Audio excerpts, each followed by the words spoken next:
Hi everyone, in front of me I've got Honor 90 Lite, and let me share with you how to add the photo to a contact in this device.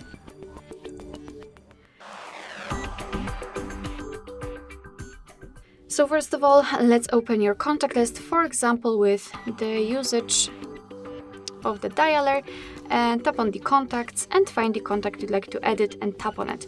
Let me pick Laura, and all we have to do is to tap on edit again.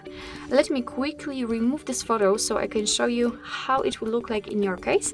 As you can see, we will have this camera icon, so let's tap on it, and right now you can either take a photo and then your device will open the camera app. So this is the best option to choose if you've got the person right in front of you and if you're able to catch a photo of him or her, or you can choose a photo from the gallery, and I will pick this option. Let's simply find the photo and tap on it, and then tap on confirmation mark in the right upper corner. Right now in this step we can either zoom in or out the photo, and we have to place it in this highlighted circle because it is responsible for what we will see after saving the whole contact. So basically position it just like you want to and then confirm it.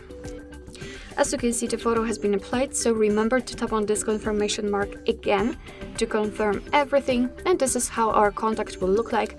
Of course, you will be able to see this photo on the contact list and, for example, during all incoming calls from that number. Alright, so that'll be all. Thank you so much for watching. I hope that this video was helpful, and if it was, please hit the subscribe button and leave the thumbs up.